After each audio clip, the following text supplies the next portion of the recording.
The crystal chandelier cast diamonds of light across the marble floor of Technova's annual gala, where Silicon Valley's elite gathered in their designer gowns and tailored suits.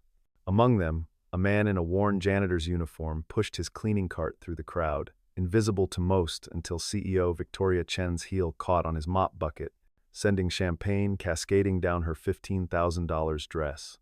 "Are you blind?" she hissed, her voice cutting through the classical music. The room fell silent, hundreds of eyes turning to witness the scene. Security, who let this nobody near the guests. The janitor Marcus Wade stood frozen, his weathered hands trembling as he reached for paper towels. "I'm sorry, ma'am, I was just leaving," Victoria snapped, her perfectly manicured finger pointing to the service exit, "and you're fired. We don't need incompetent people ruining important events." As security escorted Marcus out, past the sneering faces and whispered mockery, no one in that glittering ballroom could have imagined that within 72 hours, this nobody would be the only person capable of saving Victoria Chen's empire from complete collapse. Asterisk, asterisk. Before we dive deeper into Marcus's story, let me ask you something. Have you ever been dismissed, overlooked, or judged by your appearance? Keep watching, because what happens next will restore your faith in justice. Marcus Wade's alarm clock rattled at 4:47 a.m., 3 minutes before it was set to ring. He'd developed this internal precision during his years in the military, though that felt like another lifetime now. In the darkness of his cramped studio apartment, he could hear his daughter Lily's soft breathing from behind the curtain that divided their single room into two spaces, his bedroom and hers. The apartment was sparse, but meticulously clean. A leaking faucet dripped steadily into a plastic bucket. The walls, once white, had yellowed with age, and a spiderweb crack ran across the ceiling like a river on a map. But on Lily's side of the curtain, Marcus had transformed the decay into magic. Glow-in-the-dark stars covered her ceiling. Crayon drawings were displayed in dollar store frames.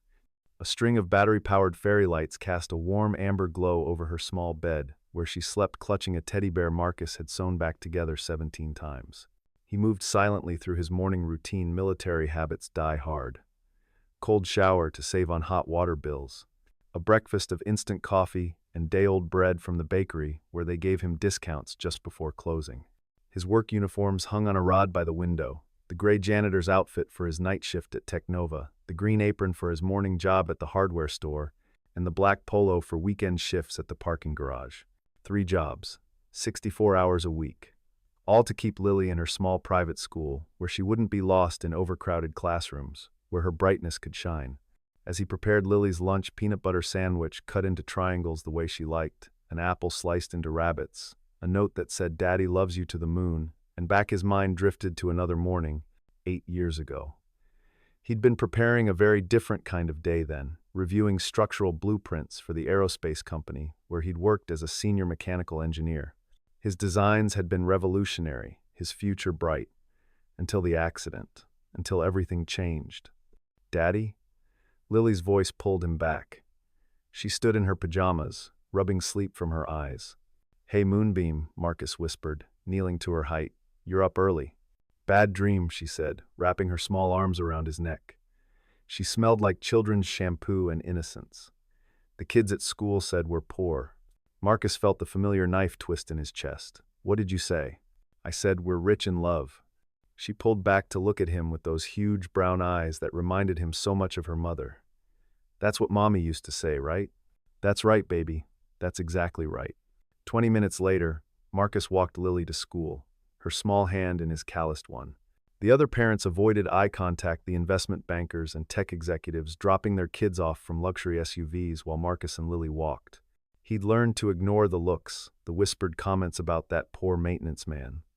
But Lily hadn't learned that armor yet. At the school gate, she turned to him.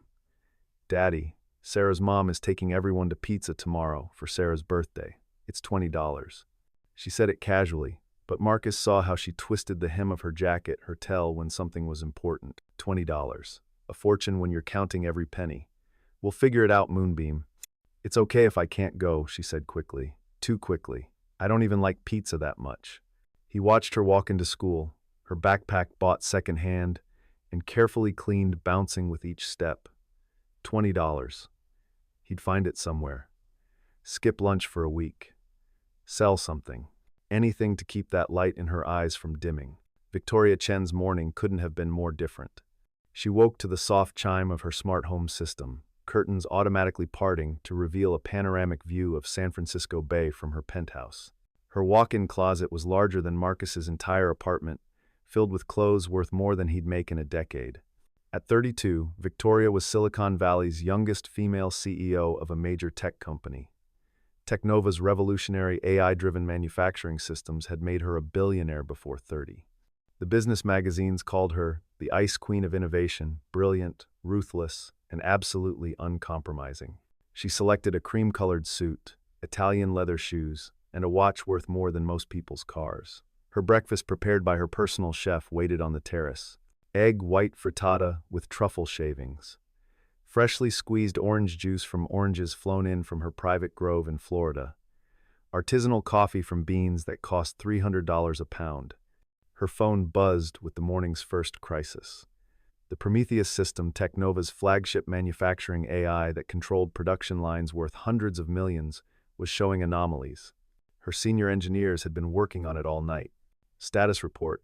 She barked into the phone as her driver navigated the Tesla through morning traffic. "We've identified the issue," Miss Chen, her head engineer, David Park, sounded exhausted. "But it's complex. The recursive algorithms are creating a feedback loop we've never seen before." "How long?" "With the full team, maybe 48 hours. You have 24.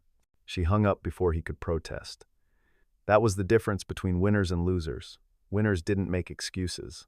The Technova campus sprawled across 40 acres of prime Silicon Valley real estate, glass and steel buildings connected by walking paths lined with Japanese maples and sustainable gardens. In the main building's lobby, a holographic display showed Technova's stock price up 340% since Victoria took over. She strode through the headquarters like a general reviewing troops.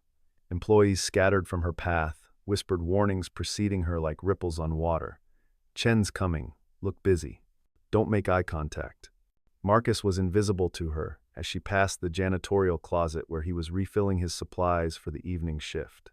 He'd learned to become furniture in places like this, present but unseen, essential but ignored. It was safer that way. The gala was scheduled for that evening, Technova's annual investor showcase. 500 of the most powerful people in tech would attend.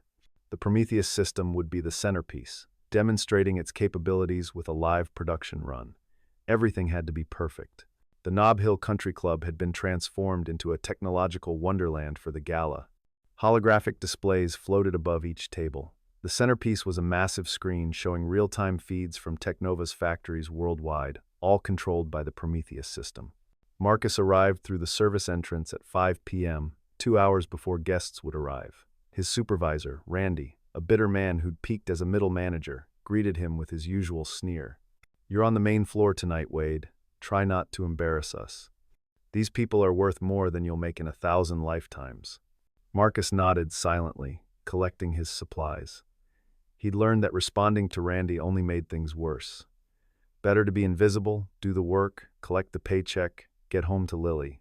As the guests arrived, Marcus became a ghost, moving between conversations about IPOs and artificial intelligence, picking up champagne flutes and napkins, maintaining the illusion of perfection that these events required. He recognized faces from magazine covers, people who could buy small countries with their pocket change. Victoria Chen entered at 7:30, fashionably late, wearing a midnight blue gown that sparkled like the night sky. The crowd parted for her like the Red Sea.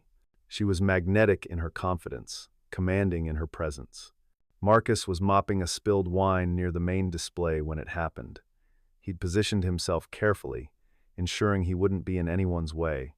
But Victoria, deep in conversation with a Japanese investor, walked backward without looking. The collision was instant and catastrophic. Her heel caught the bucket's edge, sending it spinning. The mop handle tangled in her legs. She fell hard, champagne exploding across her gown like a Jackson Pollock painting. The room gasped collectively, 100 phones suddenly recording. "Are you blind?" The words came out as a snarl. Victoria's face flushed red with humiliation and rage. "Security? Who let this? This nobody near the guests?" Marcus stood frozen, his mind calculating the cost, the job, the paycheck, Lily's school, the rent. "I'm sorry, ma'am. I was just leaving, and you're fired. We don't need incompetent people ruining important events." The security guards flanked him, their hands on his elbows, escorting him out like a criminal. Through the kitchen, past the sneering waitstaff, out into the alley where the dumpsters waited. They took his ID badge, his parking pass, even the name tag that said simply Marcus. "Don't come back," one guard said, not unkindly. "Miss Chen has a long memory." Marcus walked home in his stained uniform, 3 miles through streets that grew progressively rougher. The city lights blurred through tears he wouldn't let fall. Not yet. Not until he was home, until Lily was asleep, until he could break down without her seeing. But Lily was awake when he arrived, working on homework at their small table. "Daddy, you're home early." She ran to him, then stopped. "Why are you sad?" "I'm not sad, Moonbeam." "Your eyes are sad." She took his hand, led him to the couch that doubled as his bed. "Did someone be mean to you?" How do you explain to a 7-year-old that the world judges you by your clothes, your car, your bank account? That brilliance can be invisible when wrapped in the wrong package? "Sometimes people forget to be kind," he said finally. "Like when Tommy said my shoes were old?" "Yeah, baby. Like that." She climbed into his lap, her small hands framing his face. "You know what you told me? That what matters is in here." She tapped his chest, and in here. She tapped his temple. "The rest is just decoration." Marcus hugged her tight, breathing in her innocence, her faith in him. "When did you get so wise?" "I learned from you, Daddy." Later, after Lily was asleep, Marcus sat at the table with his notebook, calculating. Without the Technova job, they were short $1,800 a month. The hardware store wouldn't give him more hours they were already cutting back. The parking garage paid minimum wage. The math didn't work. It never did. He opened his laptop, a decade-old machine held together with duct tape and prayer, and began searching job listings. Janitor, dishwasher, night security, anything, everything. On the screen, a news article popped up. Technova's Prometheus system demonstrates revolutionary manufacturing capabilities. There was a photo of Victoria Chen, pristine in a new gown, champagne glass raised in a toast. The article mentioned the successful demonstration, the billions in new contracts secured. Marcus closed the laptop. Tomorrow, he'd figure it out. He always did. 3 days later, across the city in Technova's crisis room, Victoria Chen was living her worst nightmare. The Prometheus system hadn't just malfunctioned, it had completely crashed, taking with it production lines in 17 factories across 3 continents. "Explain it again," she demanded, her voice deadly calm, the kind of calm that preceded explosions. David Park pulled up the diagnostic screens. The recursive algorithm created a paradox loop. The system is trying to optimize efficiency while simultaneously maximizing output, but the parameters are contradicting each other. Every solution it generates creates 3 new problems. So fix it.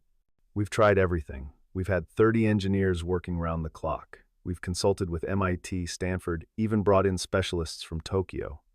The system is locked in a death spiral. The numbers on her phone told the story. Stock down 18% in 3 hours. The board calling emergency meetings, competitors circling like sharks. A $90 billion company hemorrhaging value by the minute. What about a hard reset? We tried. The system restored the same corrupted state. It's like it's protecting the error. Victoria stood at the floor-to-ceiling windows, watching the city below. Somewhere out there, someone had the answer. They had to. "Miss Chen?" Her assistant's voice through the intercom. "The board is requesting an update." "Tell them." She paused. Through the window's reflection, she saw a janitor emptying trash bins in the crisis room. Not just any janitor, a young woman she'd seen before. Maria, Martha, Martinez, the woman supplied, seeing Victoria's attention. "Sorry to interrupt. I'll come back." "No, it's fine." Victoria turned back to the screens, showing error codes cascading like a digital waterfall. "Unless you happen to know anything about recursive algorithms." It was a bitter joke, but Martinez surprised her. "My husband might. He used to work with AI systems before." She trailed off. "Before what?" "Before he got laid off. He's brilliant with this stuff, but nobody will hire him now. Bad economy, no connections. You know how at Island." Victoria didn't know how it was, had never known how it was, but she was desperate. Bring him in. Really? We're 48 hours from complete system failure. I'll take help from anywhere. Martinez made a call, speaking rapid Spanish. He can be here in an hour. The hour passed slowly. The engineers grew more frantic. The board's messages grew more urgent. Then Martinez's husband arrived, a thin man with intelligent eyes and clothes that had seen better days. "This is Miguel," Martinez said. Miguel studied the screens for exactly 3 minutes before speaking. "Your problem isn't the recursion, it's the optimization parameters. They're creating an Ouroboros effect." David Park scoffed. "We've checked the parameters 100 times. Not the surface parameters, the deep learning protocols. May I?" Miguel gestured to the keyboard. Victoria nodded. His fingers flew across the keys, pulling up screens the engineers hadn't accessed, code they hadn't considered. "Here. The system is trying to optimize based on conflicting reward mechanisms. It's like telling someone to walk forward and backward simultaneously." "That's impossible," David protested. "The system has safeguards, which are part of the problem.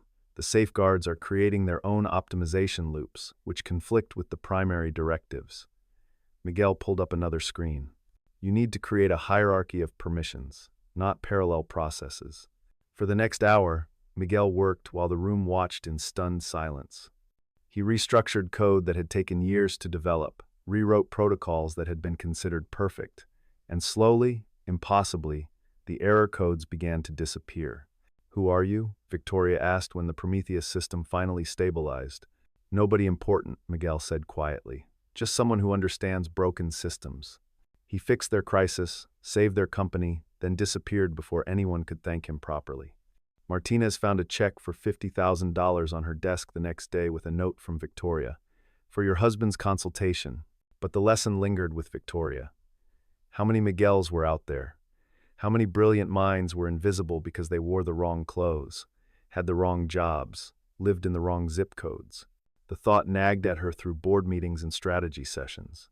It followed her home to her penthouse, kept her awake despite her Egyptian cotton sheets and white noise machine. 3 weeks passed. Marcus had found work at a warehouse graveyard shift, loading trucks.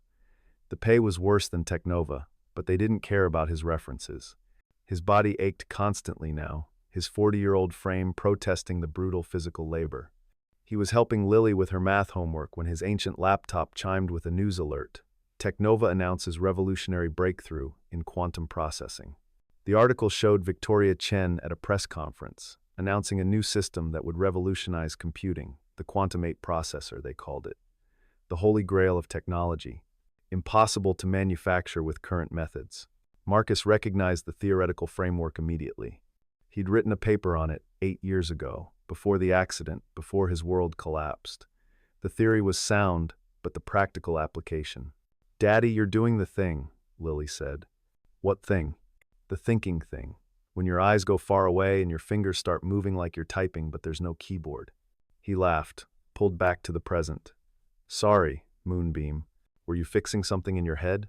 "Just remembering something from a long time ago." Meanwhile, at Teknova, the crisis was deepening. The Quantum 8 announcement had sent their stocks soaring, but the engineering team was in full panic. The prototype wouldn't initialize. The quantum states kept collapsing. They had promised a demonstration in 72 hours, and they had nothing. "We need more time," David Park pleaded with Victoria. "We don't have it. The announcement is made. The investors are coming.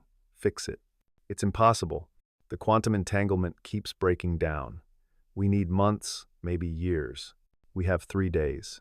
David stormed out, leaving Victoria alone with her ambition and her impossible promises. She'd pushed too hard, promised too much. The board would crucify her. The investors would flee. Everything she'd built would crumble. Her phone rang. Martinez from maintenance. "Miss Chen? I'm sorry to bother you, but there's something weird. Someone's been leaving notes in the suggestion box about the Quantum 8. Really detailed technical stuff." "Who?" "That's the weird part. They're anonymous, but they're brilliant. Whoever wrote these understands quantum mechanics better than your engineers. Bring them to me." The notes were handwritten on napkins, on the backs of maintenance schedules, on torn pieces of cardboard. But the mathematics was elegant, the solutions innovative. Someone had solved 3 of their major problems on a paper towel. Security footage, Victoria demanded. Who's been near the suggestion box? They reviewed hours of tape before they saw him, a familiar figure in a janitor's uniform, dropping papers into the box during his night shift. The timestamp was from 3 weeks ago, before the firing. Marcus Wade, the security chief, said, "We fired him after the gala incident." Victoria stared at the screen, the man she'd called a nobody. The invisible janitor who might have just saved her company. Again. Find him. Ma'am, he's probably not going to want to help, considering. Find him. It took them 6 hours to track down Marcus's address. Victoria went personally, driving her Tesla through neighborhoods she'd never seen, past check-cashing stores and pawn shops, past the invisible America that served her America. The apartment building was a shock, graffitied walls, broken security door, the smell of poverty and desperation. She climbed 4 flights of stairs in her designer heels, each step a reminder of how far removed she was from this world. She knocked. No answer. Knocked again. "They ain't home," a neighbor said through a cracked door. "Marcus is at work. Little girl's at school." "Where does he work?" "Warehouse on 3rd, night shift, but you better not be bringing trouble." "Marcus is good people." Victoria drove to the warehouse, her Tesla absurdly out of place among the beaten trucks and old sedans. She found Marcus loading boxes onto a truck, his movements mechanical, exhausted. "Marcus Wade?" He turned, saw her, and his face went through a journey of emotions: surprise, anger, resignation. "Miss Chen, I need to talk to you. I'm working. It's important. So is feeding my daughter." He turned back to the boxes. "You wrote those notes. About the Quantum 8. His hands stilled. "Don't know what you're talking about. The solutions are brilliant. Revolutionary. I need your help." He laughed, bitter and sharp. "You fired me for spilling mop water. I was wrong. You humiliated me, called me a nobody." He finally looked at her, really looked at her. "Do you have any idea what you cost me? That job was keeping us afloat. My daughter." His voice broke. "My 7-year-old daughter had to miss her friend's birthday party because I couldn't afford $20. $20, Miss Chen. What's that to you? A tip? A rounding error?"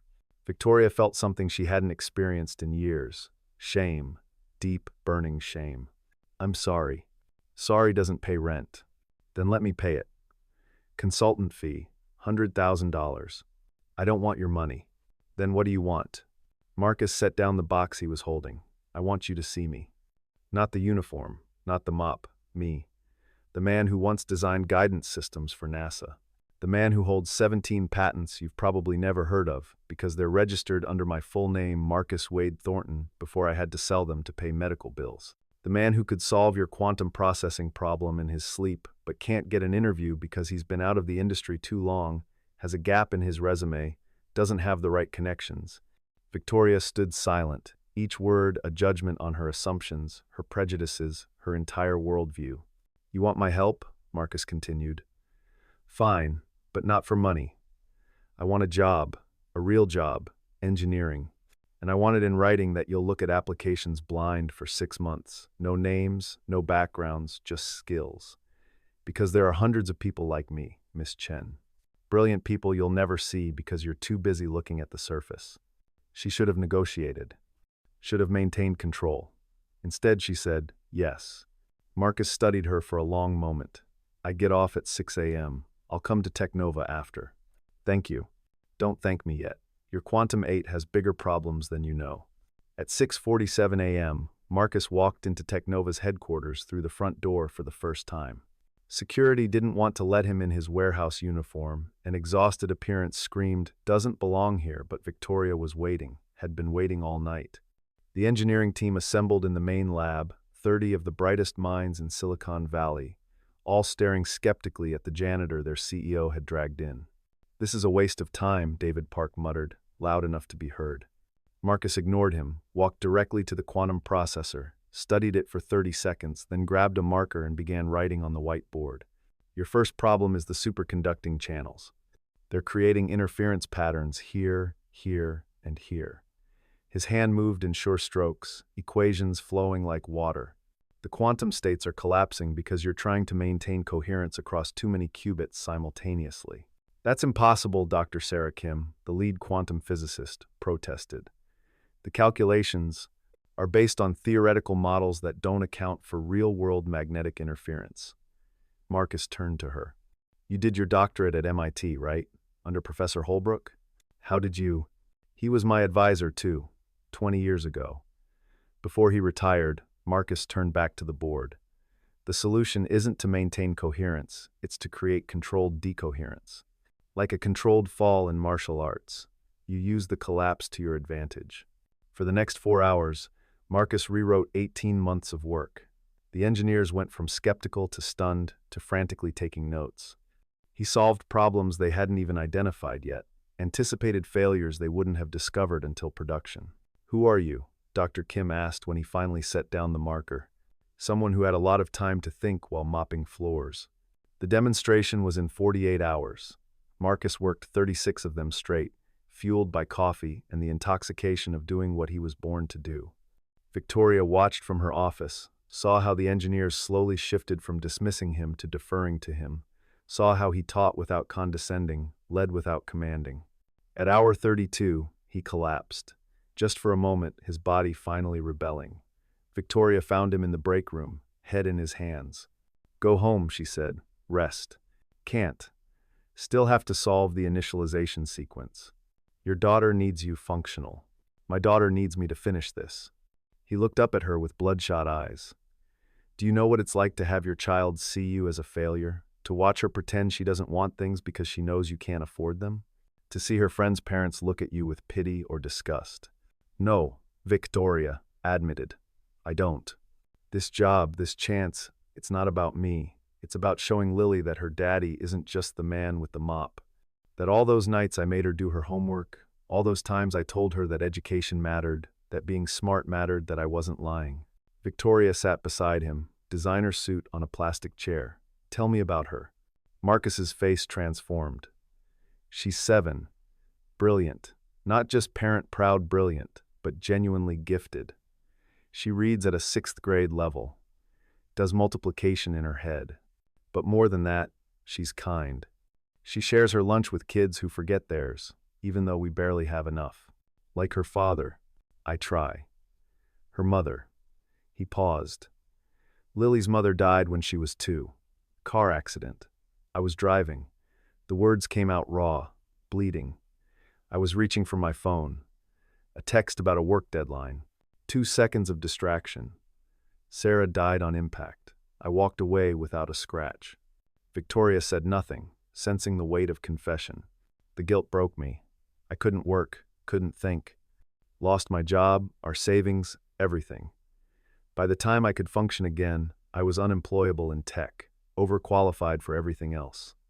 So I took what I could get. Janitor, stock boy, whatever kept Lily fed. Don't be sorry, just remember. Remember that everyone you see, the janitor, the barista, the security guard, they all have stories. They all have doctorates in survival that you can't get from Stanford. The demonstration arrived like Judgment Day. 500 investors, tech journalists, government officials, all gathered to see the impossible. The Quantum 8 had to work, or Technova would become a cautionary tale. Marcus stood in the back, wearing a borrowed suit that almost fit. He'd wanted to stay in the lab, but Victoria insisted he be there. You built this. You should see it succeed. The initialization began. The quantum states held. The processing power ramped up 10 times faster than any existing system. 20 times. 50. Then the alarms started. The system was overheating. The quantum states were cascading. On the main screen, error messages began appearing faster than the eye could read. David Park was at the controls, panic in his eyes. It's failing. The whole system is. Move. Marcus pushed past him, fingers flying over the keyboard. The initialization sequence is creating a feedback loop. Someone changed the parameters. I optimized them, David said defensively. You introduced a delay that's causing quantum decoherence. Marcus's hands were a blur. It's like trying to juggle, but someone keeps changing the gravity. The room watched in tense silence as Marcus fought the collapse. Sweat beaded on his forehead. His borrowed tie hung loose. But his hands never hesitated.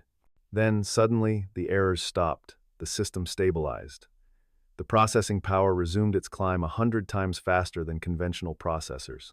1,000 times. 10,000. The room erupted. The demonstration was a triumph. Investors were calling their boards. Journalists were filing stories about the breakthrough of the decade. But in the chaos, Victoria noticed something wrong. David Park was at a terminal, entering commands. His face showed no joy, only grim determination. "Marcus," she called out, but the celebration was too loud. She watched David's screen, saw what he was doing, introducing a virus, a logic bomb that would destroy not just the Quantum 8, but Technova's entire network. Corporate espionage. He'd been bought by a competitor. The virus activated. Screens throughout the building began flickering. The Quantum 8's power surged dangerously. "Everyone out!" Victoria shouted, but Marcus was already at the main console. "I can stop it," he said, his fingers flying. "But I need 10 minutes. The system will overload in 5. Then evacuate everyone else."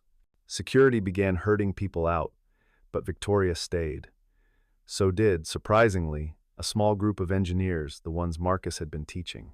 "Tell us what to do," Dr. Kim said. Marcus didn't waste time arguing. "Kim, isolate the quantum core. Johnson, reroute power to the backup cooling systems. Martinez, help me build a firewall in real time." They worked in desperate harmony, the building's lights flickering as systems failed around them. Smoke began rising from the quantum processor. The temperature in the room climbed dangerously. "Got it," Marcus shouted, just as the fire suppression system activated, dousing them all in foam. The virus was contained, quarantined, then destroyed. The Quantum 8 powered down safely. Technova was saved.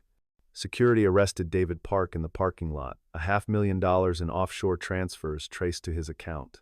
But that was a footnote to the real story, the janitor who'd saved Silicon Valley's biggest company, twice. Back inside, as engineers cleaned foam off sensitive equipment, Victoria found Marcus sitting on the floor, exhausted beyond measure. "We need to talk about your role here," she said. "I just want to be an engineer again. I was thinking Chief Technology Officer." Marcus looked up, stunned. That's a C-suite position. You just prevented a $50 billion catastrophe while my MIT graduated engineers panicked. You rebuilt our quantum processor from scratch. You deserve it. I don't have a degree from MIT, or Stanford, or anywhere prestigious.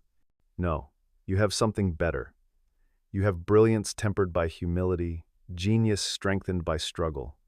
You know what it's like to fail and rebuild. That's what I need." Marcus stood slowly, foam still dripping from his borrowed suit. "There are conditions." "Name them."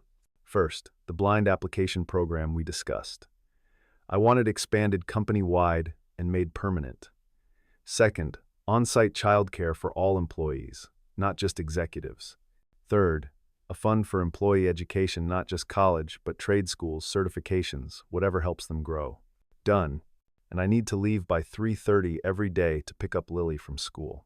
Victoria smiled, the first genuine smile anyone had seen from her in years. "I think the CTO can set his own hours." 6 months later, Technova's headquarters had transformed. The executive floor now housed a state-of-the-art childcare center, where Lily spent her after-school hours teaching younger kids origami while Marcus finished his workday. The janitorial staff had stock options.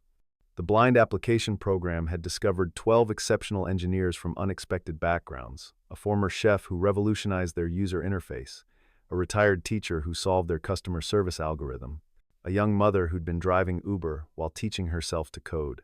Marcus's office had a view of the bay, but he'd covered one wall with Lily's drawings and report cards. His designer furniture, Victoria had insisted, was usually covered with technical manuals and half-built prototypes. He was reviewing quantum encryption protocols when Lily burst in, as she did every day at 3:30. "Daddy, guess what?" "What?" "Moonbeam. I got picked for the science fair finals. My project on alternative energy sources." "That's amazing." He spun her around, her laughter filling the sterile corporate space with life. "And Sarah invited me to her birthday again. This time at Disneyland. Can we afford?"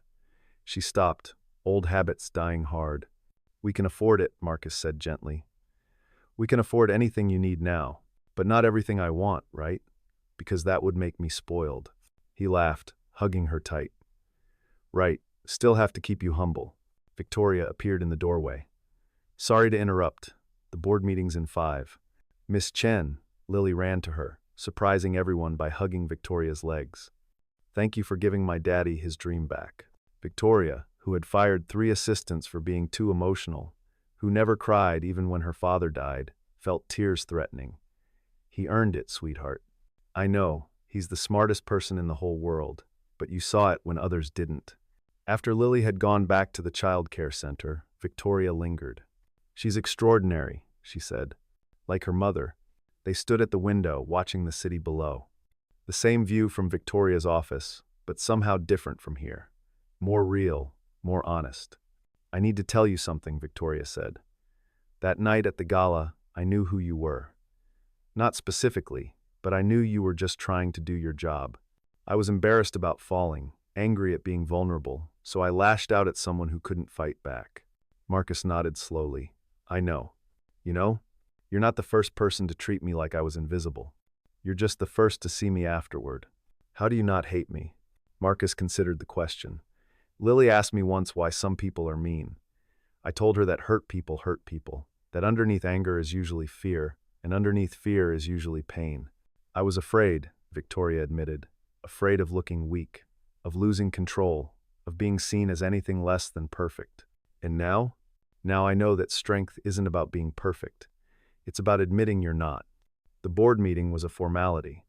The Quantum 8 had exceeded all projections. Stock price had tripled. But the real success, the one that wouldn't make headlines, was in the hallways, janitors greeting the CEO by name, engineers collaborating with security guards who'd suggested improvements, a company culture transforming from fear to innovation. Marcus presented the quarterly technology report with his characteristic calm brilliance.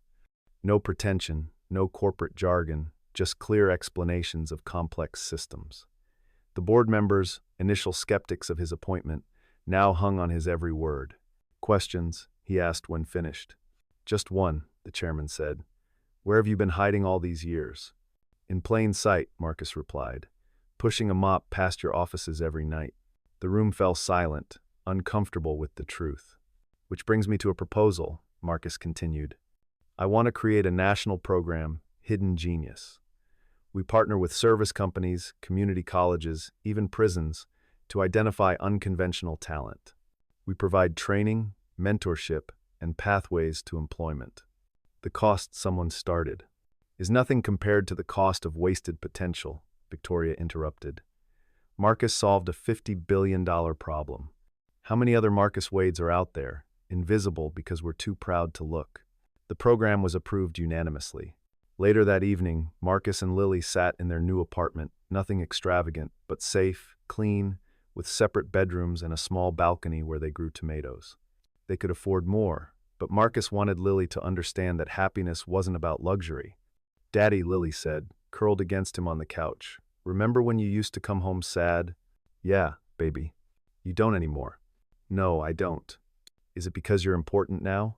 Marcus turned to face her. No, Moonbeam. It's because I'm seen now. There's a difference. I always saw you. I know you did. And that's what kept me going, knowing that one person in this world saw who I really was. Now everyone sees.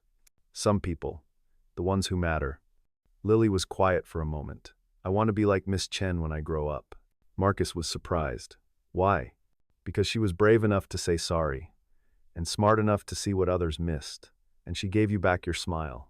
Through his window, Marcus could see Technova's headquarters lit up against the night sky.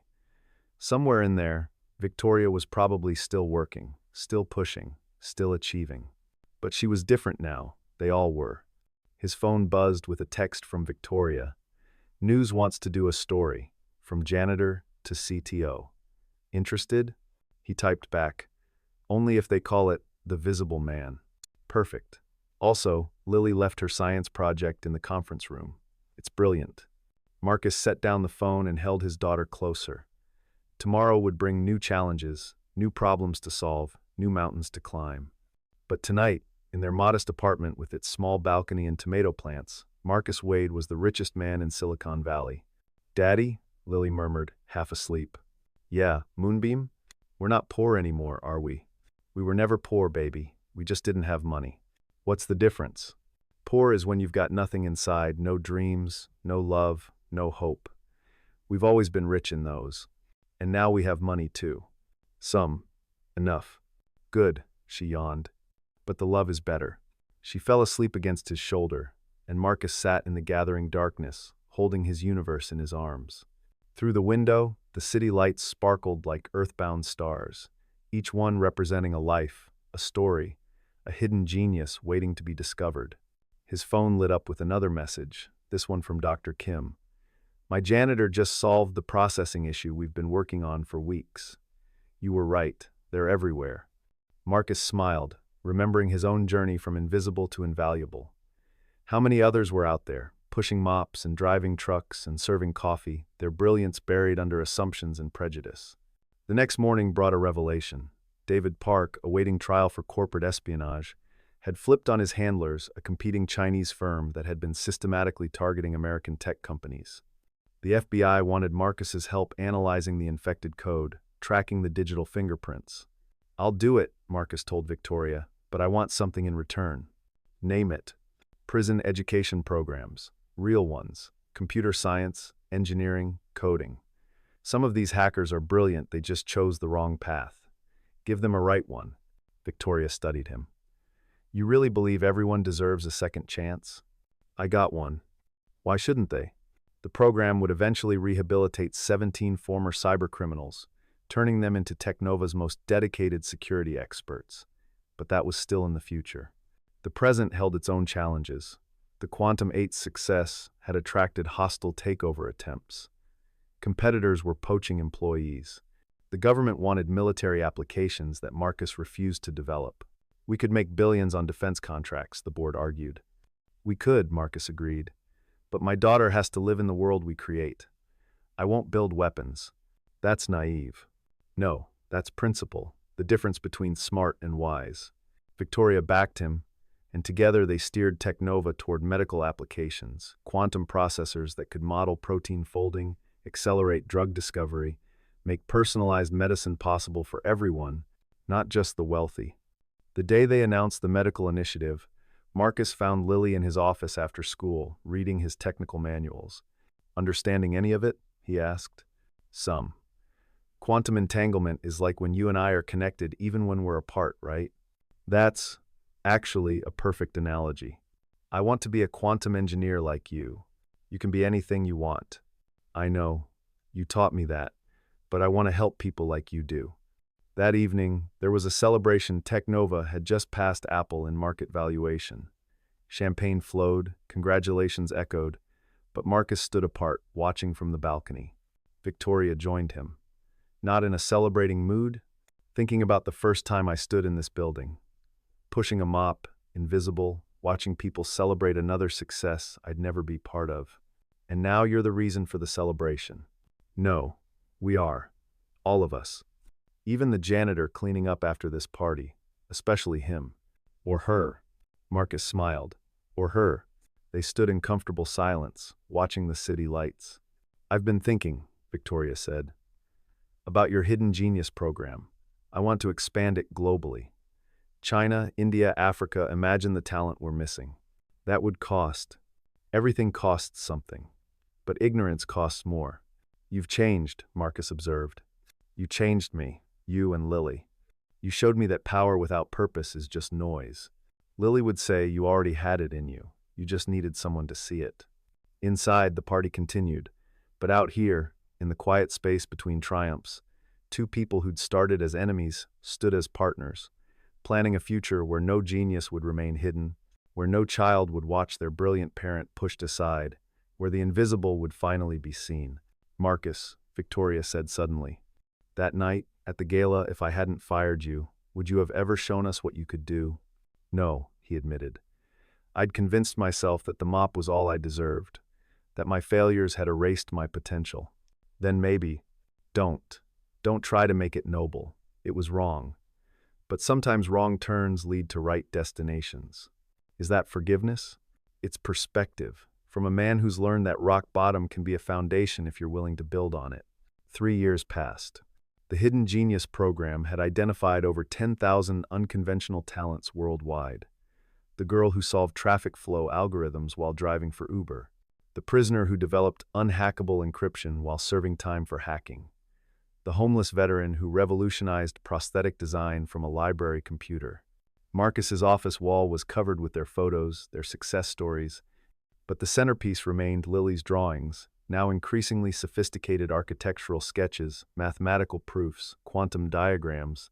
She was 10 now, in Technova's accelerated education program, learning alongside other employees' children. The girl who once pretended not to want pizza now mentored younger students, teaching them that circumstances don't define capacity. "Dad," she said one afternoon, finding him in the lab, "there's something wrong with the Quantum 1-2 prototype." Marcus smiled. They'd learned to listen when Lily said something was wrong. She had an intuition for systems that couldn't be taught. "Show me." She pulled up the diagnostic screens, her small fingers confident on the keyboard. "Here, the resonance frequency is off by 0.003 Hz. It's creating a wobble in the quantum field." Dr. Kim looked over her shoulder, ran the calculations. "She's right. How did you see that?" "I listened," Lily said simply. "Machines sing when they're happy. This one's humming off key." That night, as Marcus tucked her in, she still insisted on it. Even at 10, she asked, "Do you ever miss the old life?" "What do you mean?" "When it was just us against the world, when we were hungry but together all the time. Now you're busy, important." Marcus sat on her bed. "I'm never too busy for you." "I know. But do you miss it?" He thought about those nights, exhausted from 3 jobs, calculating whether they could afford both electricity and food, watching Lily do homework by candlelight when they couldn't. "I miss the simplicity," he admitted, "when the only thing that mattered was making sure you were okay. But I don't miss you going to bed hungry. I don't miss seeing you pretend things didn't hurt when they did. I was tough. You were 7. You shouldn't have had to be tough. It made me strong. Love made you strong. Hardship just taught you to appreciate strength." She considered this with the seriousness she brought to everything. "Miss Victoria asked me to speak at the shareholders' meeting about the youth program." "What did you say?" "That I wanted to think about it." "Why?" "Because I don't want to be the poor kid who made good. I want to be the smart kid who helps others." "You can be both." "Can I?" Marcus thought about his own journey, the labels he'd worn and shed: genius, failure, janitor, CTO. You can be everything, Moonbeam. The mistake is thinking you have to choose just one. The shareholders' meeting was held in the same ballroom where Marcus had been fired 5 years ago. The same chandelier cast the same diamonds of light across the same marble floor. But everything else had changed. The room was full, not just of investors, but of hidden genius graduates, their families, the janitors and security guards who now held stock options. Victoria had democratized success. Lily stood at the podium, small but commanding, and told her story. Not the sanitized version, but the real one, the nights without electricity, the birthday parties missed, the father who cleaned toilets with hands that had designed rocket systems. "My dad taught me that dignity isn't about what you do," she said, her young voice carrying across the silent room. "It's about how you do it." He mopped floors with the same precision he brings to quantum engineering. Because excellence isn't situational, it's personal. The room erupted in applause, but Lily wasn't finished. "5 years ago, in this room, you celebrated success while my father was escorted out for being poor. Today, you celebrate him for being brilliant. But he was always both. The only thing that changed was your ability to see it." The applause stopped, replaced by uncomfortable silence. "So I challenge you," Lily continued. "Look at the people who serve your coffee tomorrow, who clean your offices, who guard your buildings. Really look and ask yourself, what genius are you missing because it's wrapped in the wrong package?" She stepped down to thunderous applause, but Marcus saw what others missed: the tears she was holding back, the weight of representing not just herself, but everyone who'd been overlooked. He met her at the edge of the stage, knelt to her height. "You okay? Did I do good?" "You did perfect. I made them uncomfortable." "Good. Comfort is the enemy of progress." Victoria approached, and for a moment, the 3 of them stood together, the CEO who'd learned to see, the janitor who'd learned to rise, and the child who'd never stopped believing. "There's something I need to tell you both," Victoria said. "I'm stepping down as CEO." Marcus was stunned. What? Why? Because I've done what I needed to do here. The company is transformed. The culture has changed. Now it needs someone who understands both worlds, the boardroom and the break room. She looked at Marcus. It needs you. I'm not a CEO. I'm an engineer. You're a bridge, Victoria corrected, between what was and what could be. The board's already approved it, conditional on your acceptance. And what will you do? Run the Hidden Genius Foundation full-time. Take it global. Find every Marcus and Lily out there and give them the chance they deserve. Marcus looked at Lily, who nodded solemnly. You should do it, Dad, but only if you still pick me up at 3:30.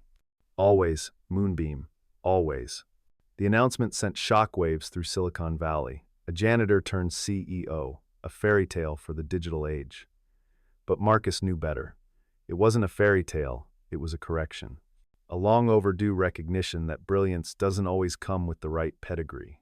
His first act as CEO was to eliminate executive bathrooms. His second was to institute shadow days, where executives worked alongside service staff, and service staff shadowed executives. His third was to make every employee, from janitor to general counsel, eligible for the same percentage bonus structure. You're destroying shareholder value, the board warned. I'm creating human value, Marcus responded. Watch what happens to the shares when humans feel valued. He was right. Technova's stock rose 400% in his first year. But more importantly, employee satisfaction scores went from industry average to industry leading. Turnover dropped to near zero. Innovation increased threefold. The night of the first anniversary of his appointment, Marcus stood in his old janitor's closet. He'd had it preserved, a reminder. Lily found him there. Remembering? She asked. Reminding myself. It's easy to forget where you came from when everyone's telling you how great you are now. You won't forget. You've got me. My conscience in a 10-year-old body. 11 next month. Don't remind me. You're growing too fast. Dad? Yeah? I'm proud of you. Not for being CEO. For staying you. They walked through the building together, past the quantum labs where tomorrow's impossible was being made possible, past the childcare center where future geniuses were finger painting, past the offices where former felons were coding second chances. In the lobby, they met Martinez, the night janitor whose husband Miguel had saved the Prometheus system years ago. She was studying for her engineering certification now, part of Technova's education program. Evening, Mr. Wade. It's Marcus, Martinez. It's always Marcus. My husband wanted me to thank you again. The consulting work you send him, it's changed our lives. He earned it. Brilliance always finds a way. Sometimes it just needs a door opened. Outside, the California night was warm and clear. They walked to their car, not a luxury vehicle despite what Marcus could now afford, but a reliable Honda. Some habits of frugality ran too deep to break. Dad, Lily said as they drove home, what's the difference between revenge and justice? It was such a Lily question, profound and unexpected. Why do you ask? Some kids at school said you got revenge on Miss Victoria by becoming CEO, by taking her job. What do you think? I think revenge is about hurting someone because they hurt you. Justice is about fixing the system that let them hurt you in the first place. Then you have your answer. So this isn't revenge? No, Moonbeam. This is restoration. Victoria saw her mistakes and chose to correct them. I saw my potential and chose to fulfill it. We both chose growth over grievance. Is that why you hired David Park's son? Marcus glanced at her, surprised. How did you? I notice everything, like you. David Park's son, fresh from MIT, ashamed of his father's corporate espionage, had applied through the blind application program. Marcus had hired him, mentored him, watched him struggle with his father's shadow. Everyone deserves a chance to be more than their worst moment, Marcus said, or their parents' worst moment. You're building something, Lily said, not a question but an observation. We all are. No, you're building something bigger, not just a company, a philosophy. And what philosophy is that? That value isn't visible. It has to be discovered, developed, honored. Marcus pulled into their driveway. They'd moved to a modest house in a middle-class neighborhood, refusing the mansion the board had offered. Home was family, not square footage. Inside, their life was beautifully ordinary. Homework at the kitchen table, dinner conversations about quantum mechanics and school drama, bedtime stories that had evolved into discussions about ethics and engineering. But that night, as Marcus tucked Lily in, she held his hand. "Dad, are you happy?" "Why wouldn't I be? You work so hard, for everyone else. But are you happy?" Marcus thought about it. "I'm fulfilled. I'm useful. I'm seen." "That's not what I asked." He smiled at his too-wise daughter. "Yes, Moonbeam, I'm happy. Not because I'm CEO, but because I get to use everything I am to help others become everything they can be. And because you have me? Especially because I have you. Good, because you're stuck with me. Wouldn't have it any other way." As she drifted off to sleep, Marcus stood by her window, looking out at the lights of Silicon Valley. Somewhere out there, a janitor was solving equations in his head while mopping floors. A security guard was designing apps between rounds. A barista was writing code on napkins. They were all waiting to be seen. Tomorrow, he had meetings with 3 senators about the National Hidden Genius Act. Next week, he was speaking at the UN about talent inequality. Next month, launching programs in 12 countries. But tonight, he was just a father, watching his daughter sleep, grateful for the journey that had led from humiliation to restoration, from invisible to invaluable, from mockery to meaning. His phone buzzed. Victoria, from Shanghai, found her.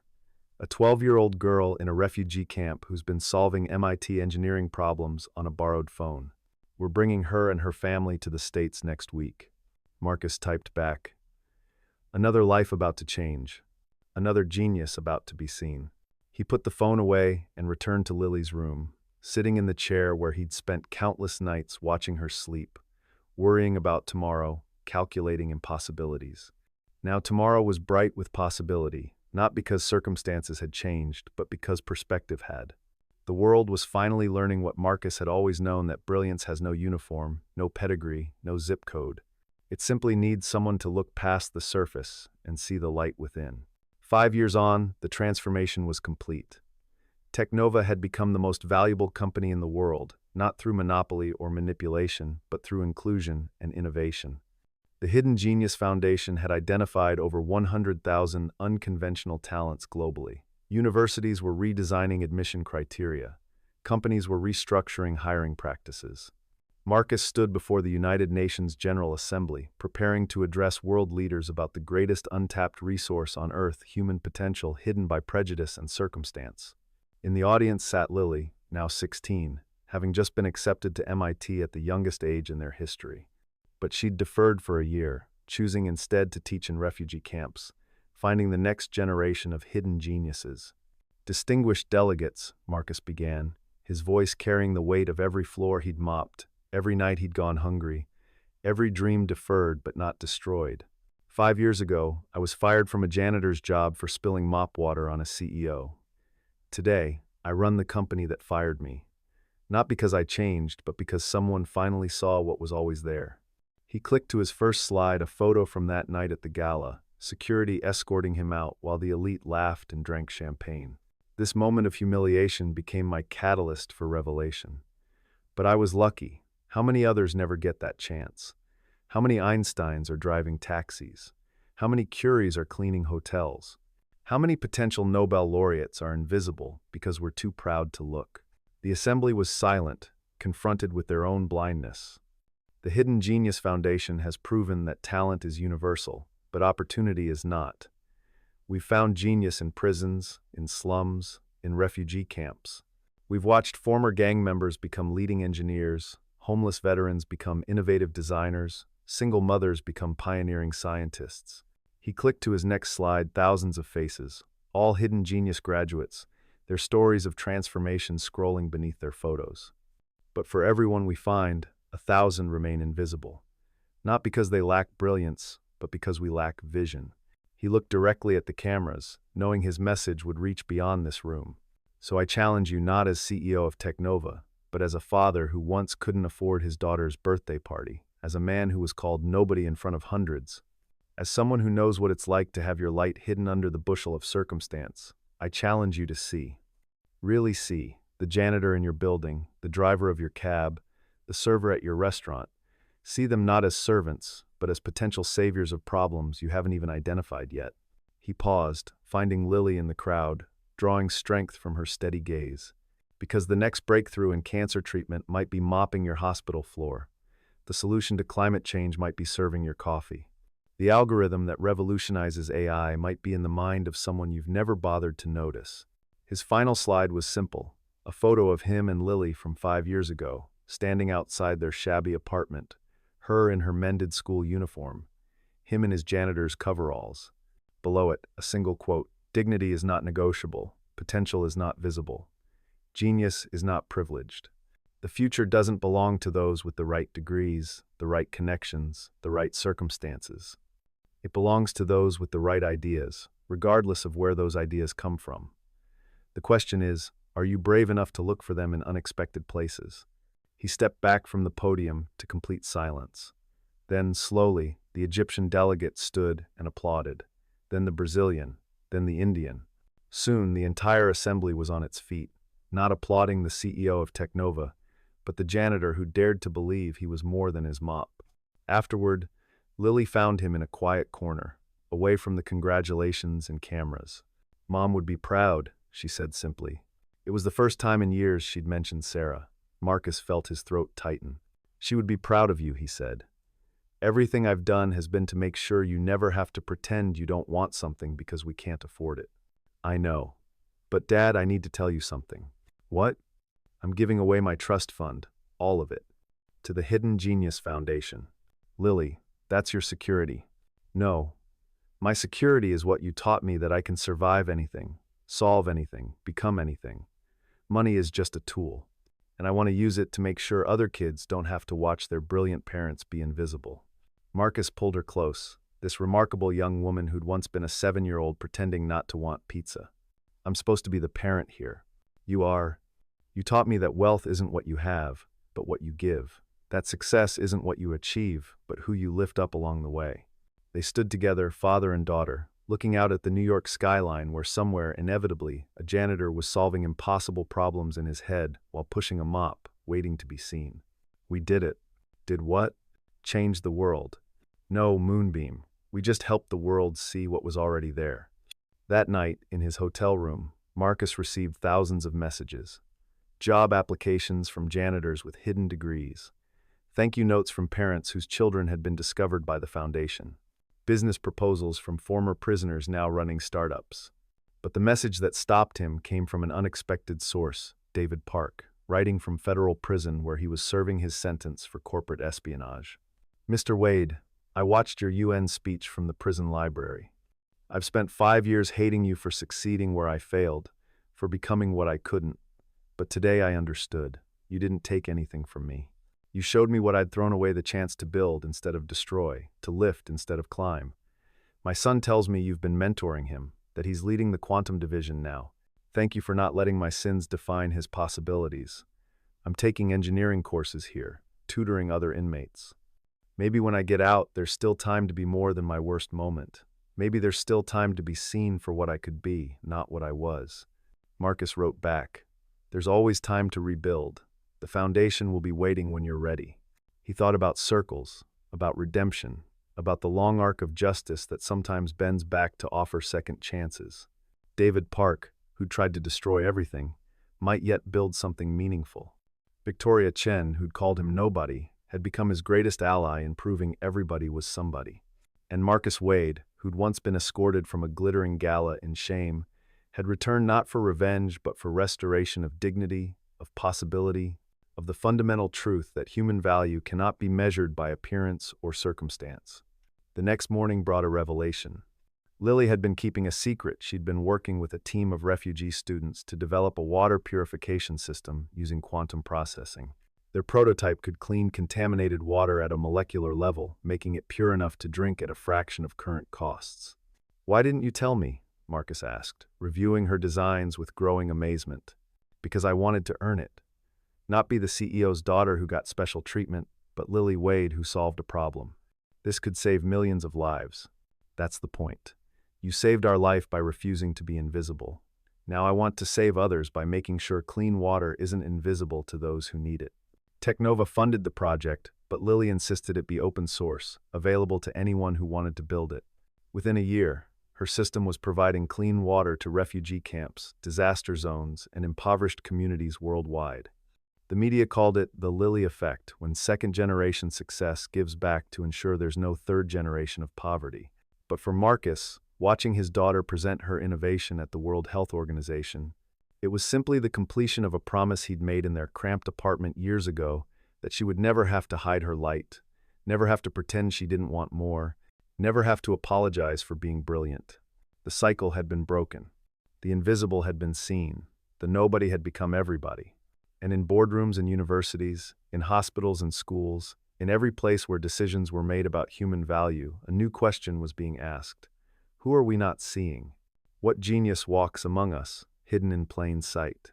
As the years passed, the story of Marcus Wade became legend, taught in business schools and sociology classes, preached from pulpits and discussed in parliaments. But for Marcus, it remained simple, a story about a father who loved his daughter enough to endure humiliation, and a daughter who loved her father enough to see his dignity when the world couldn't. They'd started with nothing but love and determination. They'd ended up changing how humanity sees itself. And somewhere, in a building being cleaned at this very moment, another Marcus Wade is pushing a mop, solving impossible problems in their head, waiting for the world to realize that janitors can be geniuses, that circumstances don't define capability, that the greatest innovations often come from the most unexpected places. The only question is, who will be brave enough to look? Who will be wise enough to see? Who will be humble enough to admit that they've been walking past miracles every day, disguised as ordinary people doing ordinary jobs? The future is waiting in the shadows of our assumptions. All we have to do is turn on the light. Asterisk, asterisk. If this story touched your heart, share it. Because somewhere, another single parent is fighting quietly, unseen, working 3 jobs, solving problems the world doesn't know exist, loving their children with a fierceness that poverty cannot diminish. They deserve to be recognized not just for their love, but for their brilliance. They deserve to be seen, asterisk, asterisk.